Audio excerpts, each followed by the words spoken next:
Harley Ingelby, I'm from the coast in New South Wales in Australia, and 2 times WSL World Longboard Champ, and super stoked to have you guys representing our boards over in Hawaii. Right on. So the first model we're going to go over in the Thunderbolt Technology is the Mo, right? Yep. I've got a Mo right here, yeah. So, the Mo models Bill Tollis and my Midlength. It's Bill Tollis has been my shaper for pretty much my whole life. Other than my first few boards, which my dad shaped me. He's a surfer shaper as well, but more just for himself and close friends. I've been riding for Bill for over 20 years. Incredibly, he's an absolute master craftsman. He's been doing shaping for over 50 years. Was an absolutely world-class surfer in his day. I've just been so fortunate to grow up with his knowledge of all surfcraft, short, long, everything in between. And this Midlength is just a product of part of that knowledge.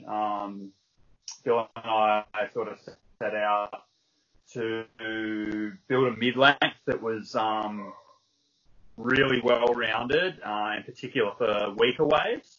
So it's got a really flat tail, plenty of area for planing. So there's a couple of reasons why we did this, because we ride a lot of longboards. I don't traditional or more performance longboards. A lot of the time in really weak waves, you've got to utilize that length and move up into the center of the board to keep it trimming or keep it planing. So we wanted to develop a mid-length that was better suited for short boarders coming up, as well as other plenty of planing boarders going to be comfortable planting their feet over the fins and keep the board flowing and trimming, flowing and planing in really gutless waves. That wide platform also doubles as a really stable platform for someone learning to surf. So it's not just for someone like me who wants to go and push it as hard as possible. It's a really good board to teach someone to surf, especially the 8.0, the 8.0 Mo. That one has a lot of volume on it, yeah? Yeah, it really does. And it's just balanced really well.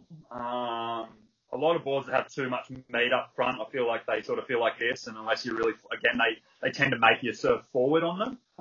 Whereas we balance this one really evenly with the width distribution as well as the thickness distribution. So you can move up the board, and surf from the middle, but it's going to be equally comfortable on the tail. So we found a lot of longboarders who also, they're traveling, they don't want to take their 9-foot boards. Traveling with an 8.0 is a lot easier than with a 9 or a 9.6, but I find the paddle power of that 8.0 Mo, it probably out paddles, some of my 9.1s, so the HIHP or, I think the paddle ability of that board is more close to like the 9.2 Diamond Drive or something like that. It's a bit of a beast. It's a real beast. I can ride it no extra.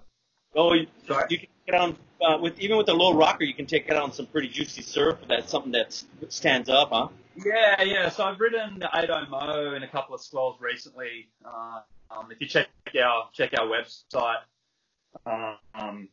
there's a more recent clip of me surfing in some sort of overhead tubes and a bigger open face wally day at my local front beach as well.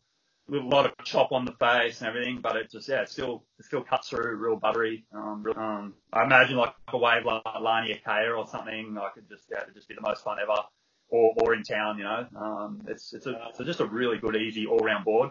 So that low rocker is mostly in the tail rocker.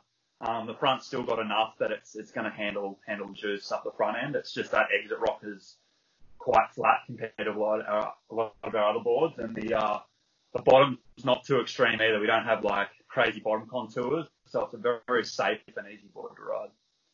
So in small waves, somebody that's riding that's not a pro or that's real good at surfing on small waves, what kind of fin setup would you recommend on this board?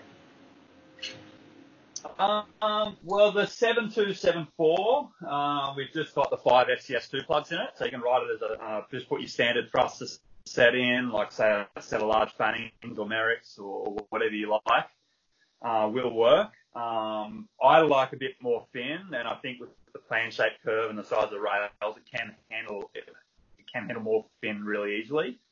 I personally just use my quad set, and I would typically say that if you're not that powerful of a surfer or whatever, a quad set can feel a little bit more directional and drivey, and it might not be as forgiving. But again, I think just with the roundness of the rails and the amount of plan-shaped curve back there, it is quite a loose surfboard. So I strongly advise people to at least give it a go with the quad set in, just because it's going to go faster. Anytime you put a fin in the middle of the board, it always creates a little bit more drag, which can be a good thing in certain waves and depending on how you style a surfer. But yeah, having the two fins with angle on the rail, they just trim so much quicker. Yeah, it's can be set up as a thruster set or a quad, and then the 80 Mo we have the center box. So if someone wants to ride that board as a single, it absolutely work, no problems. Or if they have a 2+1, or it's got every option there. So it'll work. It'll work with any set. And it's all in the Thunderbolt technology that we carry. Yep. Not correct. So we just do quirky. Sorry, what was that? It's super light, but it's not quirky from what I hear talking Correct. to a lot of people. Yeah. So that's, having the, we're just super fortunate to work with Thunderbolt Technologies. Yusumi Tomo and his family, they've been working in sandwich constructions for, I think, over 30 years. Coming from like building the most high-end sailboards, like windsurfers and stuff, and they really know how to make boards light, really strong, obviously, but most importantly, they know how the boards flex and all those kind of characteristics. So they, just adapting, all their years of knowledge into these boards. A lot of other sandwich constructions in windy can get chatty or weird vibration. They know totally how to negate all those issues that some other sandwich constructions have. So yeah, whether it's our carbon constructions or Thunderbolt Red, which is fiberglass laminations, we have the internal structures in these boards to, really make the most of the flex and and everything, regardless of the speed or size of waves. Right on. Thank you very much for the rundown on the Mo. Yeah, no worries.